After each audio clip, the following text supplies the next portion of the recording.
പിന്നെ ആ ഭക്ഷണത്തെ ഒഴിവാക്കിയാണ് അലർജി ഒഴിവാക്കുന്നത്. അപ്പം അലർജിയുടെ പ്രശ്നങ്ങൾ ഏറ്റവും കൂടുതൽ പ്രകടമാകുന്ന എവിടെ? ത്വക്കും പുറത്താണ്, നമ്മുടെ സ്കിന്നിന്റെ പുറത്താണ് ഈ അലർജിയുടെ മിക്കതും ലക്ഷണങ്ങൾ കാണുന്നത്. അപ്പൊ അതിന്റെ കാരണം എന്താണെന്ന് ചോദിച്ചാൽ, ഈ ഫോറിൻ ബോഡീസ് നമ്മുടെ ശരീരത്തിൽ കയറുന്ന ഈ ഒരു സാധനം, പൊടിയോ എന്തോ ആയിക്കോട്ടെ, ഈ നേരത്തെ ബാക്ടീരിയ വൈറസ് കയറുന്നവർ തന്നെ ഈ ഏതെങ്കിലും ഒരു ഫോറിൻ ബോഡി നമ്മുടെ ശരീരത്തിൽ കയറിയിട്ടുണ്ടെങ്കിൽ, ഞാൻ നേരത്തെ പറഞ്ഞില്ലേ, ഇമ്മ്യൂണിറ്റി ശ്രദ്ധിക്കുന്ന ഒരു സൈന്യങ്ങളുണ്ട്. ആ സെല്ലുകളുടെ പേരാണ് മാസ്റ്റ് സെൽ. മാസ്റ്റ് സെൽ എന്ന് പറയുന്ന ഒരു സ്പെഷ്യലൈസ്ഡ് സെല്ലുണ്ട്. ഈ മാസ്റ്റ് സെല്ലാണ് നമ്മുടെ രോഗപ്രതിരോധ ശക്തി കറക്റ്റ് ആയിട്ട് നോക്കുന്നത്. അപ്പൊ ഈ മാസ്റ്റ് സെൽ ഏതെങ്കിലും ഒരു വസ്തു ശരീരത്തിന് വേണ്ടാത്തത് അകത്ത് കയറിയിട്ടുണ്ടെങ്കിൽ ഉടൻ തന്നെ ഈ മാസ്റ്റ് സെല്ല് പൊട്ടും.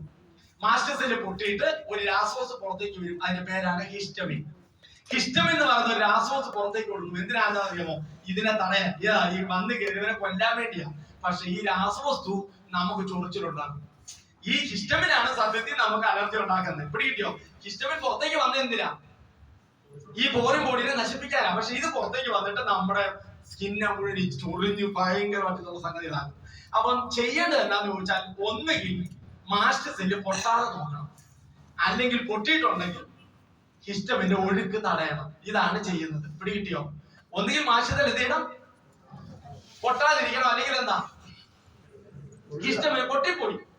അപ്പൊ എന്താണ്? ഹിസ്റ്റമിന്റെ ഒഴുക്ക് തടയണം. അതിനാണ് നമ്മൾ ഈ സാധനം കൊടുക്കുന്നത്. ഏത്? ആന്റിബയോട്ടിക്. വെറും വയറ്റിൽ ഒരു 3 സ്പൂൺ. നമ്മുടെ സ്കിന്നൊക്കെ ഉള്ളത്, മൂക്കിൽ കൂടെ ഒലിക്കുന്നു, കണ്ണിൽ കൂടെ വെള്ളം വരുന്നു, ഇതെല്ലാം ഇതുമായിട്ട് ബന്ധപ്പെട്ടതാണ്. 3 ടീസ്പൂൺ എടുക്കണം. അതിനകത്ത് 3 ടീസ്പൂൺ വെള്ളം കൂടെ ചേർത്ത് വെറും വയറ്റിൽ കുടിക്കണം കേട്ടോ. രാവിലെ വൈകിട്ടും വെറും വയറ്റിൽ കുടിക്കുക. ഇതാണ് ആന്റിബയോട്ടിക്. ഇതെല്ലാം കോമൺ ഐറ്റങ്ങളാണ്. ഇത്ര എന്തെങ്കിലും പറഞ്ഞത് എന്നൊക്കെ പറഞ്ഞു. കോമൺ ഐറ്റങ്ങൾ: കവച, സ്പൈറുല, 95, Morelife, Nutrilife, beauty powder, below 37 and 8 product കഴിച്ചു. കിട്ടിയോ? 8 റെഡിയാണോ കൊടുക്കാൻ? ആണോ? ഒന്ന് കൈയടിച്ച് നോക്കട്ടെ.